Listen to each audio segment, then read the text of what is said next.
오늘은 역대하 13장 13절로 22절까지 하나님 말씀 전하겠습니다. 이제 13절부터 20절까지는 이제 남유다가 엄청난 대성을 거뒀다. 그 이야기를 자세히 기록하고 있습니다. 자세히 기록하고 있는데 그 대승은 철저히 하나님의 은혜다라는 이야기를 하고 있는 것이에요.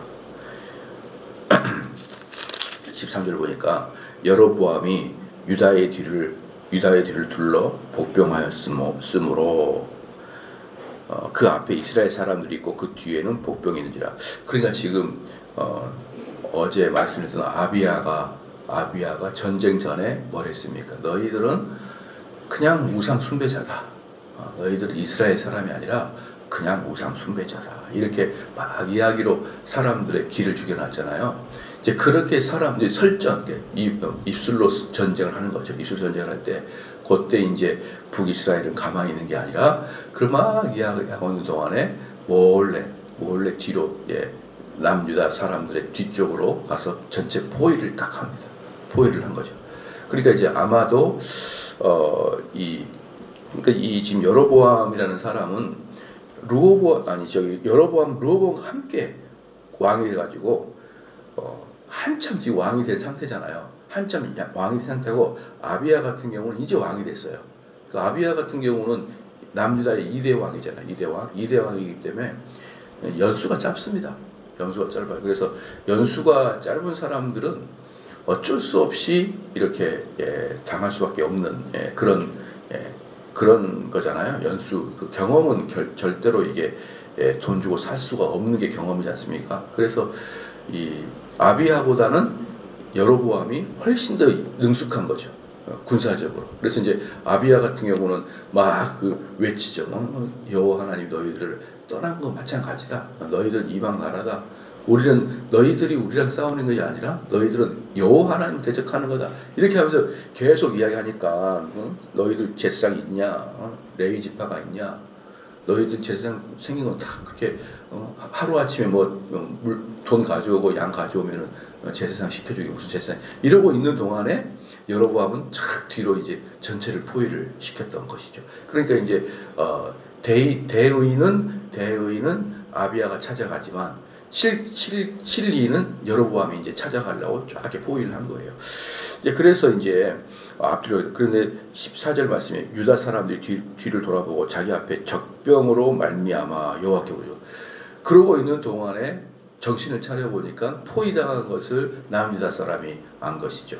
그래서 이제 아마도 여로보암은 이 전쟁을 속전속결로 끝내버리려고 했을 거예요. 속전속결로. 왜 그러냐면 군사가 벌써 40만 대 80만 2배나 많고, 두 번째 저 아비야가 이야기했던 것이 비록 말이지만 틀린 말이 하나도 없거든요. 다 사실적인 말이거든요. 자, 그렇게 된다 그러면은 어쨌든 그 종교적인 나라인 이스라엘 사람들은 점차 힘이 빠지게 되는 것이죠. 자, 우리가 막 전쟁을 하다가도 우리가 동족을 죽이고 있는 게 아닌가 이런 마음이 북이스라엘 사람 계속 들죠. 남유다 사람들은 쟤네들은 우상 나라니까 우리가 쟤네를 죽여도 돼 이런 정당한 마음을 갖고 있지만 북이스라엘 사람들은 어쨌든 남유다가 자기 동족인 것을 알고 있기 때문에 시간이 지나면서록 북이스라엘이 불리해질 것 같으니까 한 번에 그냥 전쟁에서 끝내버리려고 여로보암은 80만 명을 완전히 포위로 딱 둘러버렸습니다. 둘러버리니까 이게 그럴 때 이제 유다 백성들은 어떻습니까? 여호와께 불을 지질 일밖에 없는 거예요. 여호와께 불을 지질 일밖에 없고 그런 막 불을 짓자 제사장들이 나팔을 뿡 부는 거예요. 뿡 이제 부는 것입니다. 그러니까 이제 이것은 이제 14절 말씀은 숫자가 13인 데다가 포위를 당한 데다가 우리가 이제 바라볼 것은 하나님밖에 없다고 생각하니까 이제 이렇게 나팔을 불면서 전력을 가다듬죠. 아마 이럴 때 그 유다 사람들은 뭡니까 이게 15절 보십시오. 유다 사람이 소리 지르매, 그러니까 소리 함성을 지른 거죠. 함성을 지르매 유다 사람이 소리 지를 때에 하나님이 여로보암과 이스라엘을 아비야와 유다 앞에 치시니 하나님이 치신 거예요. 하나님이 치신 것이지만 제가 자주 이야기하듯이 그것은 하나님께서 하실 일이고 우리 현장에서는 어떤 일이 발생했겠냐 이 말이에요. 현장에서는 아마 그 나팔 소리가 들리고 그 다음에 이스라엘 백성들이 하나님께 의지하여 소리를 지르자 북이스라엘 사람들의 간담이 선을 했을 거예요. 선을 했을 거예요. 분명히 바로 얼마 전에 아비야가 여호와 하나님을 섬기는 우리 백성이다라고 말을 했잖아요. 그리고 나서 이제 이렇게 제사장의 나팔 소리 들으니까 이 북이스라엘 사람이 간담이 서늘해진 겁니다. 그러니까 이 하나님 근데 그 서늘해진 마음은 누가 준 거예요? 하나님 주신 거란 말이에요. 예를 들어서 뭡니까? 그 전쟁을 할 때 사기가 충전한다. 그럼 그 사기 때문에 적을 이길 수 있다. 꼭 그런 거 아니거든요. 왜냐 그러면은 이스라엘 전쟁에서 엘리 제사장 때 엘리 제사장 그 이스라엘 백성들이 사기 진작을 위해서 언약궤를 메고 나갔다가 언약궤까지 뺏기는 사건이 있었잖아요. 블레셋한테. 그렇잖아요. 그러니까 막 그때 언약궤를 메고 나갈 때 이스라엘 백성은 막 사기 충전했거든요. 이제 드디어 하나님이 우리와 함께 하셔서 블레셋을 친다 했더니 처음에 블레셋 사람들이 깜짝 놀랐어요. 야, 저 블레셋은 쟤네들 신 여호와가 임재하는 것인데 저거 가져오면 위험한 거 아니냐 이랬는데 처음에 블레셋 사람들이 약간 움찔했다가 싹 다 이겨버렸거든요. 그래서 사기 같은 것은요, 여러분 그 사기 진작은 조금 실력 차이가 비슷할 때 사기가 중요한 거예요. 격차가 확 나면 사기 같은 건 필요 없거든요. 그래서 여러분들 보면 알겠지만 우리나라 사람들이 아무리 대한민국의 어를 가지고 축구 시합을 한들 다 축구를 한들 독일이나 이탈리아나 브라질한테는 안 됩니다. 그 사기 진작을 한다고 해서 그렇게 실력 차이 나버리면 안 되듯이 실질적으로는 실력 차이가 2배가 나버리면 사기고 뭐고 필요가 없는 거예요. 그런데 이제 여기서 보면 어떤 우리 인간의 시각으로 본다면 어떠냐 그러면은 사람들이 여호와께 부르짖고 제사장이 나팔을 불자 북이스라엘 사람이 간담이 싸늘해졌다. 그러니까 사기적으로 남유다 이렇게 분석할 수 있잖아요. 이 당시 학자들은 이렇게 분석할 수 있단 말이에요. 그렇기 때문에 전쟁에는 사기가 중요하다. 이렇게 평가할 수가 있는 거예요. 그런데 하나님 보시기에는 뭡니까? 그 사기 진작할 때 북이스라엘 사람의 마음을 서늘하게 만든 것은 하나님의 영인 것이에요. 그렇기 때문에 하나님이 그들을 치셨다라고 이렇게 말씀을 하는 것입니다. 그래서 이제 15절 말씀 16절 말씀에 이스라엘 자손이 유다 앞에 도망하는지라. 여기서 보면은 이제 이미 꺾여버리는 이스라엘 자손들이 이제 허겁지겁 도망가. 전쟁에서 이렇게 이제 한번 사이가 꺾여가지고 도망가면 그때부터 뭐가 되는 거예요? 그때부터는 상대편에게 뒤통수를 보이기 때문에 그냥 도륙을 당하는 것밖에 없는 겁니다. 도륙을 당하는 것밖에 없는 거예요.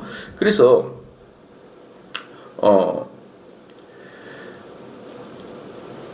16절 이스라엘 자손이 유다 앞에서 도망하는지라 하나님이 그들의 손에 넘기셨으므로 17절에 아비야와 그 백성이 크게 무찌르니 이스라엘이 택한 병사들의 죽임을 당하고 엎드린 자들이 50만 명이었다 나온 것이죠. 그러니까 지난번에 말씀드렸듯이 총 북이스라엘 사람들이 80만 명이죠. 80만 명이 왔다가 50만 명이 죽었다. 그건 뭘 말합니까? 3분의 2가 죽은 거예요. 3분의 2가. 그러니까 뭐라 그럴까요? 3분의 2가 전쟁에서 10,000명만 죽어도 여러분 사기가 꺾입니다. 10,000명만 죽어도. 자기 부하가 10,000명만 죽어도 사기가 꺾인데 3분의 2, 50만 명이 죽었다. 이미 이것은 끝장난 거죠. 더 이상 이것은 해볼 수 없는 겁니다. 18절 말씀에 그때에 이스라엘 자손이 항복하고 유다 자손이 이겼으니 이는 그들이 그들의 조상들의 하나님 여호와를 의지하였습니다. 그래서 결국은 이제 역대기 저자가 하고자 하는 것은 바로 이 말이에요. 그들이 여호와 하나님을 의지하였기 때문에 이긴 것이지 그들의 실력으로 이긴 것이 아니다라는 것이죠. 그래서 이제 바로 이제 이 18절의 말씀에 의지해서 그때 이스라엘 자손이 항복하고 유다 자손이 이겼으니 이는 그들의 조상들의 하나님 여호와를 의지하였다. 이 말을 쓰기 위해서 쓰는 거예요. 그러니까 이 말을 썼기 때문에 무슨 말을 쓰지 않습니까? 여호와 하나님이 사용하는 아비야가 얼마나 나쁘다. 그건 관심이 없는 거예요. 관심이 없는 거예요. 여러분 좀 이해가 되나요? 남유다를 하나님이 이렇게 만지고 계시니까 같이 연대하시니까 하나님과 이스라엘이 남유다 왕이 설령 결정적인 약점이 있어도 언급하지 않겠다. 왜? 그건 하나님의 도구니까. 아비야 왕은 하나님의 도구니까 그 사람이 나쁘다는 것을 말하지 않겠다라는 것이죠. 참 이런 그 시각은 상당히 독특한 시각입니다. 상당히 독특한 시각이. 여러분들이 만약에 그 뭐라 그럴까요?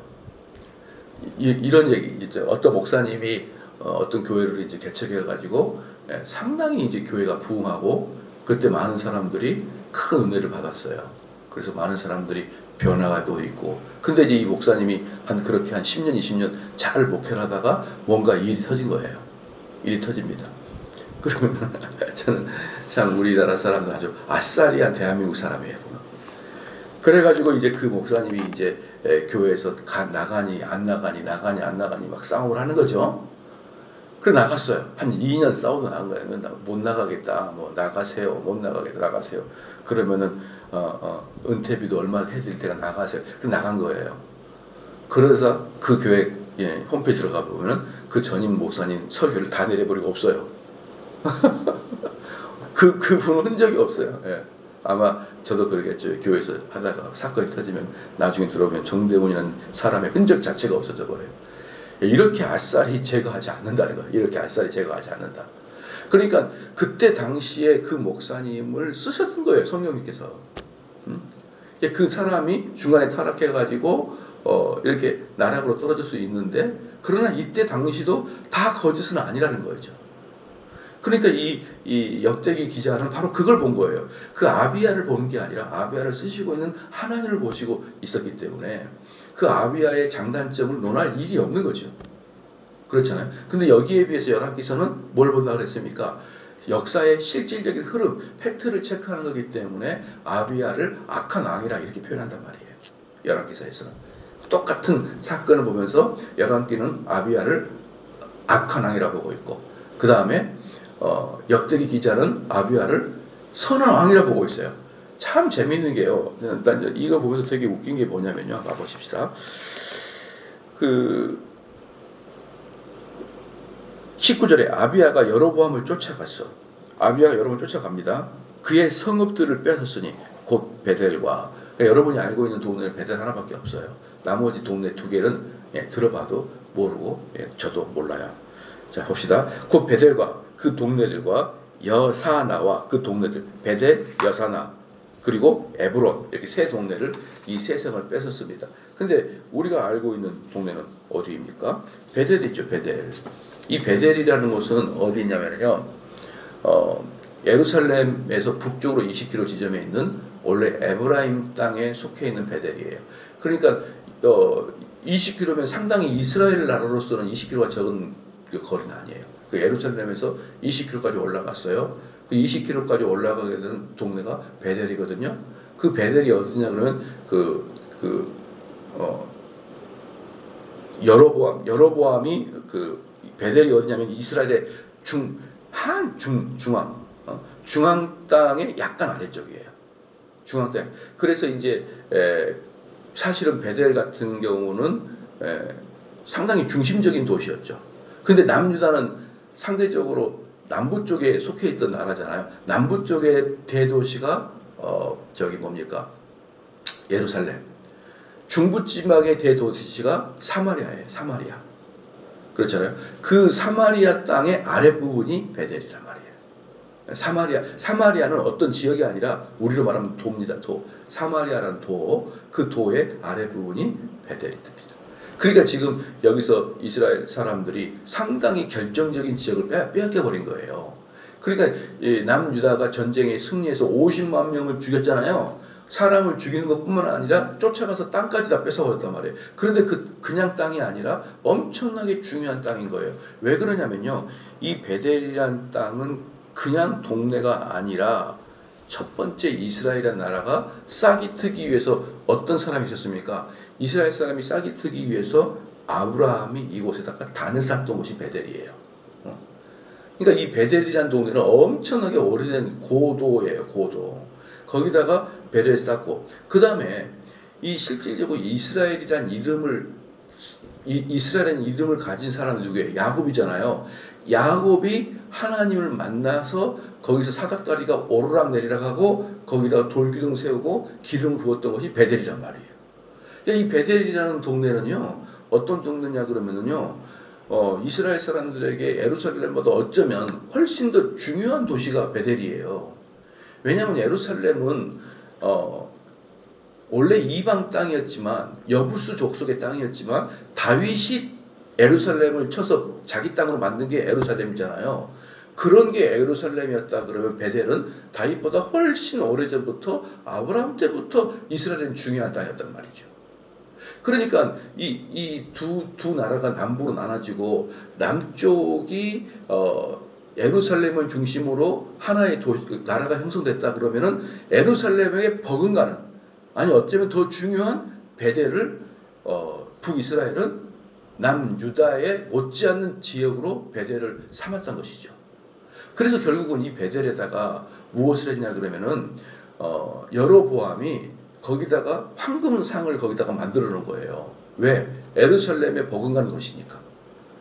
그렇기 때문에 그 예루살렘에 버금가는 도시고요. 그 다음에 이게 얼마나 종교적으로 중요하고 역사적으로 중요하냐 그러면 그 다음에 예루살렘이 이스라엘의 중요한 중심 도시가 되기 직전에, 중요한 도시가 되기 직전에 사울 왕이 베델에다가 큰 신전을 세웁니다. 여호와를 섬기는 큰 성전을 세워요. 여호와를 섬기는.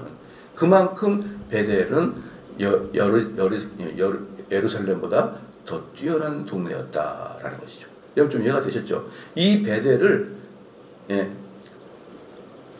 빼앗겨 버린 거죠. 남유다한테 빼앗겨 버려 가지고, 그러니까 지금 이 여로보암은 세 가지를 지금 이뤘는데요. 첫 번째, 군사 50만 명이 죽었어요. 두 번째, 뼈아프게 베델을 빼앗겼어요. 세 번째, 11기서에 나와 있는데 세 번째는 뭐냐면 그 아들이 죽어요.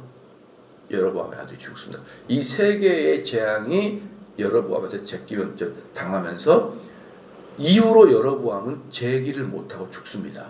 재기를 못하고 죽어요. 그냥 시름시름 앓다가 죽은지 살해를 당했는지는 잘 모르겠지만 갑자기 죽어버려요. 갑자기 죽습니다.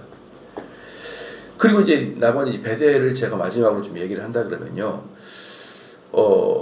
마지막에 요시야 왕이라는 분이 있잖아요. 이스라엘에는 몇 명의 개혁자의 왕이 있는데 아사 왕하고 요시야 왕이 상당히 다윗 이후의 최고의 왕들인데, 이 요시야 왕이 베델에 있는 성전을 파괴해 버립니다. 그 성전은 사울 왕 때부터 있어서 성전을 파괴해 버려요.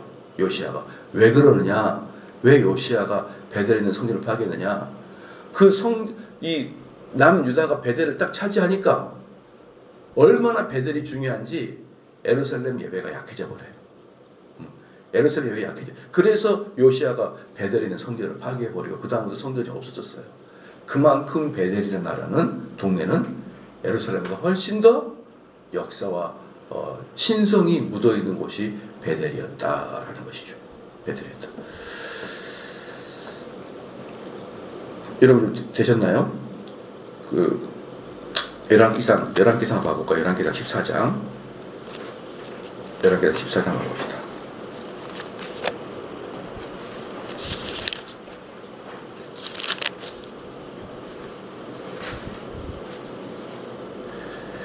자, 보십시다. 14장 1절에 보니까 그때 여로보암의 아들 아비야가 병든지라. 이 아비야는 남유다 왕하고 동명이인이에요.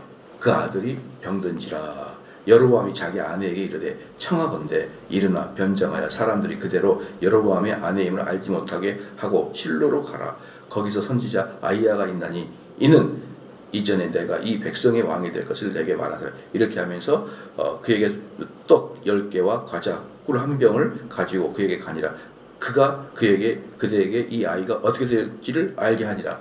이러면서 결국 죽는 것을 이제 예언하고 죽게 됩니다. 그래서 이 사건이 전쟁 이후에 50만 명을 잃어버렸고, 그 다음에 베델을 뺏긴 여로보암에게 이제 마지막 강타가 뭐예요? 사랑하는 아들을 잃게 되므로 더 이상 이 사람은 재기 불능한 상태로 빠져버렸다라는 것이죠. 다시 시작하겠습니다. 본 상태로.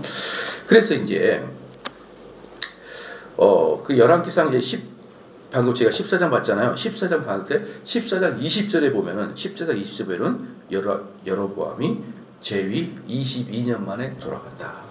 14장 20절 열왕기상 14장 20절 보면은 여로보암이 제위 22년 만에 돌아간다. 그게 언제냐 그러면은 여로보암이 죽은 해하고 남유다의 아비야 왕이 죽은 해가 똑같아요. 왜냐 그러면 아비야 왕은 제위 기간 1년에서 3년밖에 안 했어요. 3년 제위하다가 죽었고 여로보암도 전쟁 나서 곧 죽었어요. 그래서 같은 해에 죽어버리고 맙니다. 다시 이제 역대하로 온다 그러면요. 이렇게 볼게요. 그래서 이제 20절에 아비야 때에 여로보암이 다시 강성하지 못하고 여호와의 치심을 입어 죽었다. 이렇게 나왔잖아요. 결국 이제 그 일로 다시는 회복하지 못하였다. 그런데 여기서 이제 봐봐요. 여기서 보면 치심이 있잖아요. 20절에 보면 여호와의 치심, 그 치심이라는 단어가 뭐냐 그러면요. 히브리 말로 나가프예요. 나가프. 그러니까 우리는 그냥 여기서 치심이 있는데 히브리 말로 나가프라는 뜻은 뭐냐 그러면요. 살해당하다 또는 전염병에 걸렸다 이 뜻이에요. 그래서 여로보암은 그냥 죽은 게 아니라 둘 중에 하나 죽었을 거예요. 누군가로부터 살해를 당했거나 아니면 기력을 잃어서 전염병에 걸려서 죽었거든요. 즉 자기 수명에 죽지 못하고 제명에 죽지 못하고 강제로 죽음을 당했다라는 뜻이에요. 그래서 이제 치심을 죽었고 아비야는 점점 강성하여. 여기서 재미면 얼마나 이 역대기 기자가 이 남유다의 왕들을 위하는 왕인지 뭐라고 합니까? 아비야가 점점 강성해지거든요. 점점 강성한 근거를 뭐로 두고 있느냐? 아내 14을 거리어 아들 22과 딸 16을 낳았다. 이건 칭찬할 만한 거리가 아니잖아요. 칭찬할 거리가 아니잖아요. 일부 다처제가 어떻게 칭찬할 거리입니까? 그렇잖아요. 그런데 이것조차도 역대기 기자는 남유다의 부흥을 이야기하고 있더란 말이에요. 부흥을 이야기하고 있더라. 유다는 점점 강성하여 아내 14을 거느려 아들 22과 딸 16을 낳았더라. 참 옛날에 이런 거 생각하니 옛날에 제가 전도사 때 한번 그런 적이 있었어요. 뭐 어땠냐면 어떤 목사님이 부목사를 하나 이제 교회를 데리고 들어왔어요. 부목사님을. 근데 그 부목사님이 스캔들이 있었던 거죠. 결혼을 했었는데 스캔들이 일었던 거예요. 청년하고 스캔들이 일어났었어요. 근데 그 부목사를 청빙에서 데리고 들어왔어요. 그래서 제가 그 담임 목사님한테 목사님 이게 무슨 이런 이상한 일을 합니까? 제가 이제 그렇게 얘기했더니 하는 말이 얼마나 사역을 잘했으면 자매한테 인기가 있어서 스캔들이 일어났겠나 이렇게 이제 너무 칭찬을 해줘서 너무 깜짝 놀라서 20년 전 이야기가 지금도 생생합니다. 그게 그분의 칭찬이에요. 청년부를 너무 잘해가지고 청년 자매들에게 인기가 있어가지고 그냥 스캔들이나 그 어쩌면 좋은 일인지 몰라 막 이렇게 해서 칭찬해가지고 데리고 들어온 건데 여기서 아비야가 몇 명의 여성을 통해서 애들이 이렇게 나니까 역대기 기자 에스라가 뭐라고 합니까? 부흥한 모습이다. 얼마나 이 시국이 어려운 시국이고 무너질 시기에 이렇게 여자를 많이 거느리고 이렇게 아들을 많이 낳아서 얼마나 하나님이 그들에게 복을 주고 있느냐라고 증거를 보여주면서 역대기를 보면서 야, 참 편향적인 역대기다라는 생각을 하게 되는 거 봐주십시오. 아비야가 점점 강성하여 아내 14을 거려 아들 22과 딸 16을 낳았더라. 강성하여졌다. 솔로몬도 이것 때문에 넘어갔고 솔로몬의 아들 르호보암도 이것 때문에 넘어갔거든요. 결국은 그들이 일부 다처제를 하게 되면 어떻습니까? 여러분 만약에 생각을 해봐요. 남편이 하나고 여인이 여기서 몇 명입니까? 14이에요. 14. 물론 솔로몬은 1000명이기 때문에 1000명에게 비하면 너무 소극적이긴 하죠. 솔로몬까지 가지 맙시다. 아비야만 해도 14명이면 14명이 뭐예요? 전부 다 라이벌이에요. 전부 다 라이벌입니다. 오히려 솔로몬 같이 1000명을 거느리면 이건 라이벌이 아니라 그냥 군중의 아내들이지만 군중이겠죠. 근데 14은 진짜 눈에 보이는 라이벌이잖아요. 그럼 얼마나 왕들과 또 여왕들과 왕비들을 통해서 거기서 얼마나 많은 작전들이 일어나겠습니까? 서로 음해하고 서로 싸우고 여러분 그러면서 왕권이 추락되잖아요. 그 여인들의 그 뒷싸움 때문에 결국 왕권이 추락되게 되잖아요. 그런데 여기서는 뭡니까? 복이라고 얘기했다. 복이라고 얘기했습니다. 그래서 아비야의 남은 사적과 그의 행위의 그 말은 선지자 이또의 주석책에 기록되니라. 이건 뭐냐 그러면은 너희가 아비야에 대해서 더 알고 싶으면 선지자 이또가 다 뭡니까?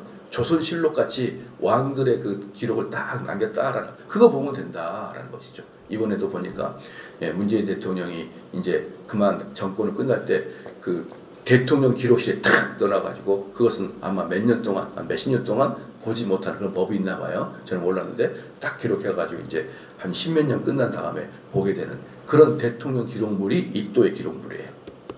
그때 당시에 왕들의 기록물을 그때 그 왕들은 못 봐요. 그러니까 조선시대 때도 왕이 하는 일을 그 사서가 쓰잖아요. 쭉 쓴 것을 왕도 못 봅니다.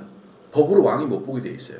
만약에 왕이 본다 그러면 사서가 진실되어 쓰지 못하잖아요. 그러니까 왕이 못 보니까 그것을 왕이 사후 몇 년 후에 오픈할 수 있거든요. 이 이또의 기록물이 그거예요. 그래서 이또의 기록물은요, 앞에 여로보암도 다 기록해놨습니다. 이또가.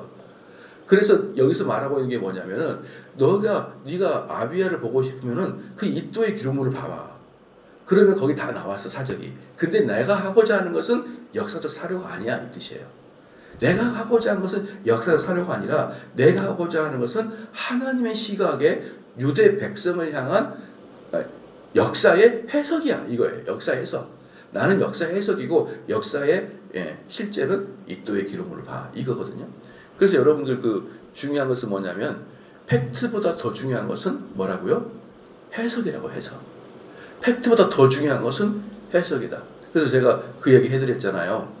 미국을 가는데 앞에서 개가 막 콩콩콩 짖어 댔다니까요. 아니 비행기를 탔는데 요만한 손만한 그 개도 아니고 꼭 좀 거짓말 좀 안 보태면은 우리 여성분들 약간 등치가 날씬한 여성분들 정도의 크기 개. 남성들은 아니고 여성만한 개, 이만한 개. 소리도 컹컹컹 거리는 개가 바로 앞에서 울고 있어가지고 제가 아니 무슨 놈의 비행기에 개를 태워가지고 잠도 못 자게 이렇게 하냐. 안내원한테 물어보니까 저 개는 병에 걸린 사람들을 안내하는 안내견입니다. 저기에 있는 저 자매가 그 어떤 무슨 병인지 모르겠어요. 그 병에 걸려가지고 안내견입니다. 그렇게 얘기해 주니까 분노가 싹 풀리는 거죠. 분노가.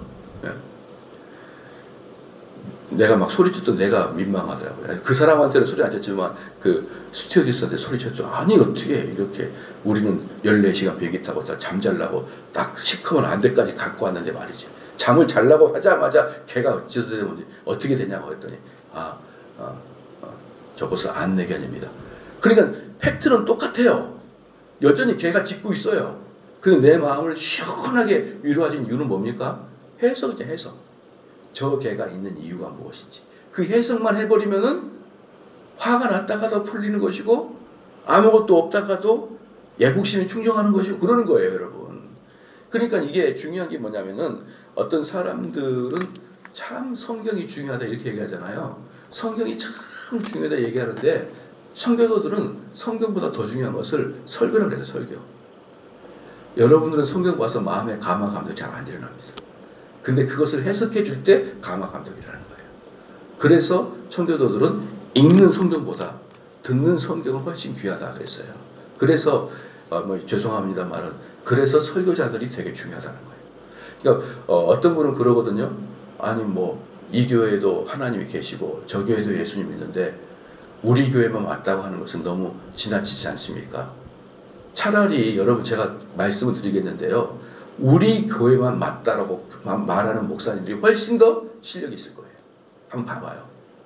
그런 분들은 왜 이 말이 내가 여러분들에게 말하지만 이 말은 진리고 이것처럼 말하지 않는 사람 가짜입니다라고 말할 수 있는 그런 배짱 있는 목사 한번 찾아봐요.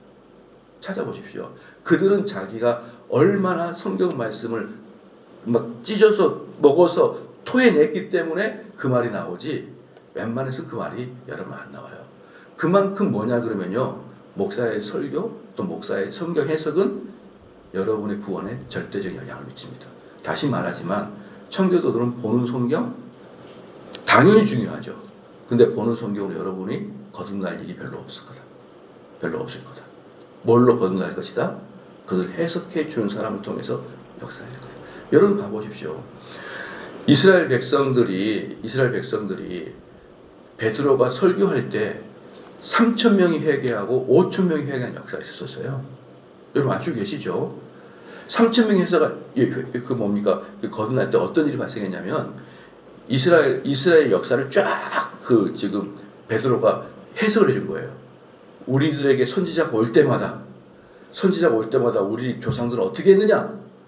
걔를 추방시켰고 돌로 던졌고 죽였지 않냐? 우리 조상들이 그렇게 계속 하나님의 선지자들을 죽였지 않냐? 그런데 너희가 죽였던 예수가 그 선지자인지를 어떻게 하냐? 얘기한 거예요. 베드로가. 그래서 사람들이 귀가 쪼그든 거예요. 우리 조상들이 계속 선지자를 죽였던 거, 그러니까 그것은 이스라엘 역사에 나와 있죠. 그러니까 그 팩트를 이야기한 거예요. 쭉 이야기하다가 해석은 뭐냐? 이렇게 해석한 거죠. 그 예수가 선지자인데 그가 얼마 전에 살아났다 이렇게 얘기한 거예요. 사람들이 깜짝 놀라서 거기서 3,000명이 회개합니다. 뭐 때문에 회개한 거죠? 책을 읽고 해석해 줬을 때. 엠마오로 예수님께서 이제 돌아가시고 제자들이 낙담해가지고 제자 둘이가 엠마오로 갈 때 예수께서 부활하신 몸으로 그들한테 가니까 그들이 예수님의 부활한 몸을 보고 예수님이 몰랐어요. 그러니까 그 제자들에게 예수님께서 도란도란 얘기하면서 성경을 뭐하니? 해석해 주니 그 사람들이 깜짝 놀라서 살아났다는 것을 깨닫고 사도가 되는 거죠.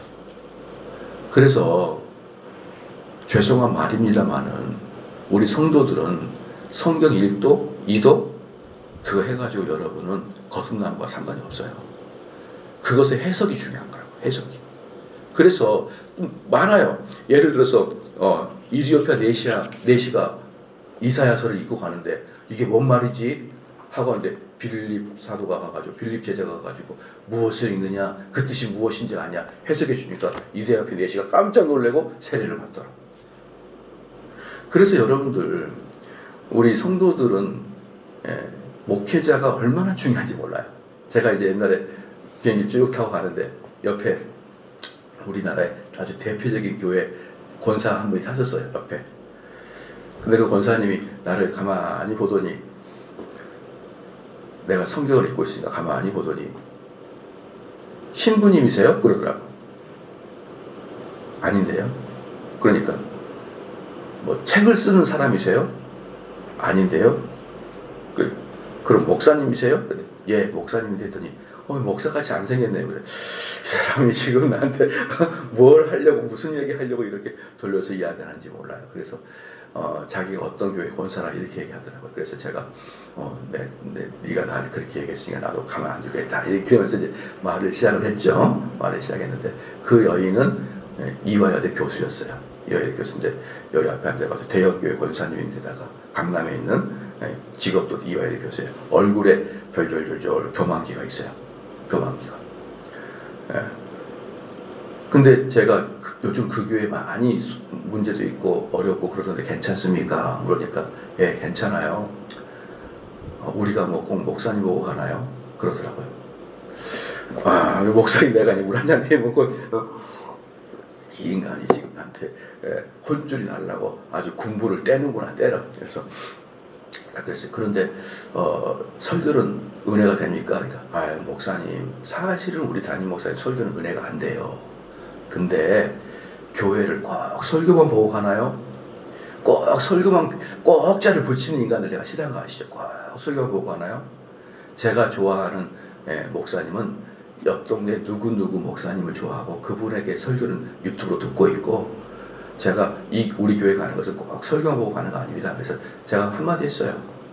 권사님, 당신에게는 설교가 무슨 의미입니까? 그러니까 아무 말도 못하더라고요. 여러분 물어보게 여러분 설교가 무슨 의미예요? 제가 말씀드릴까요? 설교는 여러분이 이 땅에서 천국으로 데려가는 방식이에요. 즉 목사의 설교를 통해서 여러분 천국 간다고요. 여러분 이런 거 생각 못 해봤죠? 천국으로 하나님 데리고 간다고 생각했죠? 그럼 목사는 뭐 하는 거예요? 인문학 연구 발표하는 건가요? 인문학을 가르치는 게 목사의 사명인가요? 저는 정말 기분 나빴던 게 뭐냐면 지금은 모르겠습니다. 한 10년 전에 인문학 연구회 교회 이르렀어요. 뭐 하는 짓입니까 이게? 뭐하러 인문학을 배워요? 성경이면 충분하지. 그만큼 목사 스스로도 교인들이 목사를 바라보는 것도 저분이 나를 천국 데려가는 사람이라 못 느낄걸요? 그게 바로 문제입니다. 그래서 제가 그 권사님한테 권사님은 설교자가 권사님에게 어떤 의미가 있어요? 물어보니까 아무 말도 못해요. 그래서 권사님 이게 차라리 양심껏 하세요. 정말 마음에 드는 목사님 거기면 교회를 옮기세요. 그쪽으로.